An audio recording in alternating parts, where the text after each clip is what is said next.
Good evening, folks, and welcome to the Horror Corner. I'm your host, Sean Patrick Erschen. This week we are doing the top 20 for 20 Stephen King adaptions. Yes. So the top 20 for 20 series was created by Horrific Nightmares JM and TheHORRORman. So many great Stephen King adaptions. Just to note, I don't have copies of all of these movies. I'm always working on my collection, but I have some of them. So in that number 20 is going to be, I think, is an underrated one, and that is Thinner. I always really liked that story. I thought it was a lot of fun. Number 19 is going to be Apt Pupil. That's one that a lot of people don't really know about or talk about much. Really interesting story, very well acted. You got Sir Ian McKellen in there, does a fantastic job as a Nazi neighbor. Number 18 is Cat's Eye, starring a young Drew Barrymore. In at number 17 is The Mist, with the legendary ending that was just so shocking. Yeah, really fun movie, really good one, starring Thomas Jane. Number 16 is the only movie that Stephen King ever personally directed, and that is Maximum Overdrive. I feel like that movie gets a lot of hate. It doesn't get enough respect that it deserves. I think it's so much fun. And number 15 is going to be Gerald's Game, and that's a movie that was actually made for Netflix. Really, really interesting. It could have easily been a theatrical release. I just think it was so well done, the story. Number 14 is going to be Children of the Corn. Definitely a classic Stephen King adaptation. In at number 13 is going to be an extremely well-acted Stephen King adaptation as The Green Mile. I mean, you got the heavyweights, Tom Hanks in there. Awesome movie.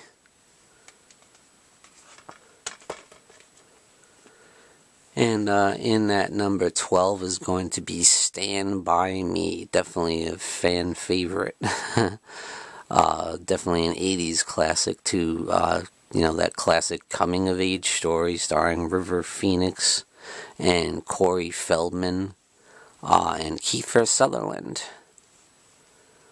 In that number 11, it's going to be It, and that's the 2017 version of It, which I preferred over the original TV miniseries.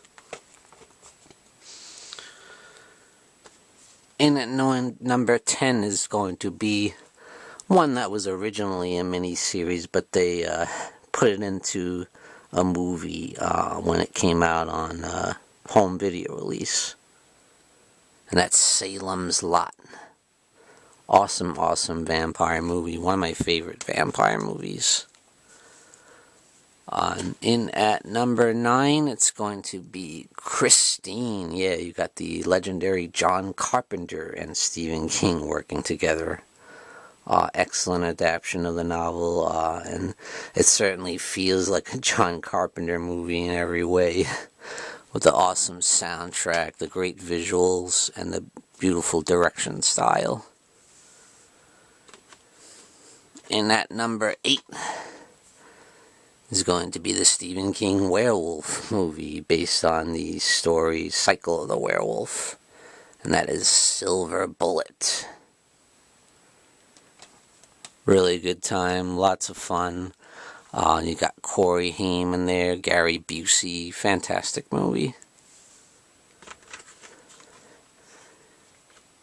In at number 7 is going to be Creepshow, the collaboration between George A. Romero and Stephen King, and this is an anthology of Stephen King stories. That is so well done. Each story is just so great. In at number 6 is going to be Pet Sematary, And yeah, we're talking about the original film, not the remake. Yeah, I love this movie. I think it's a great adaptation. Next up is going to be Cujo. Unfortunately, I don't have a copy of that one, even though that's must own, you know.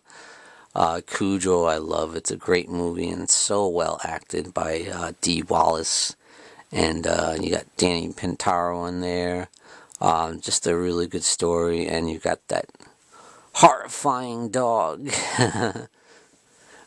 Cujo himself. Next up is going to be Shawshank Redemption in at number 4. Definitely an excellent drama. Yeah, it's not a horror movie. It's definitely a drama.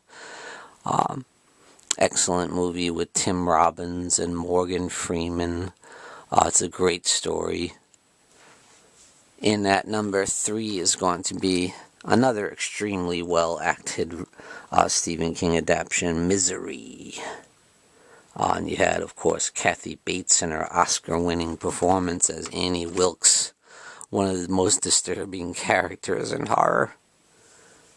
I'm a crazy, obsessed fan of a novelist. And at number 2 is going to be Carrie, which I think is just a fantastic movie. I think it's a similar situation with The Shining, where it's almost more about the director's style than it really is about adapting the Stephen King story.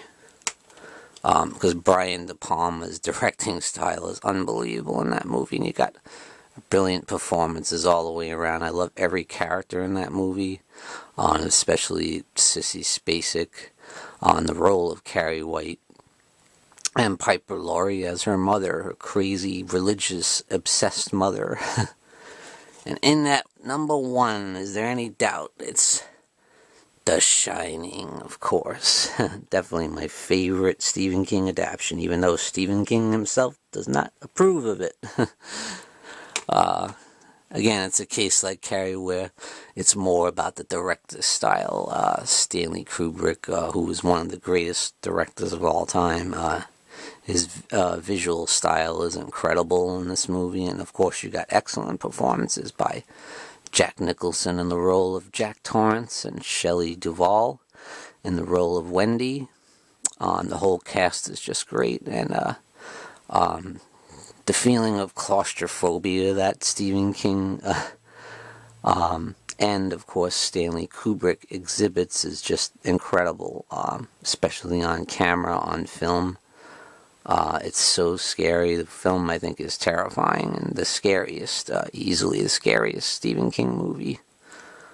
So that's it, guys, for the top 20 for 2020 Stephen King adaptions. Again, this series was created by Horrific Nightmares JM and TheHORRORman. Thank you for joining me, Sean Patrick Erschen, in The Horror Corner. Tune in and stay scared.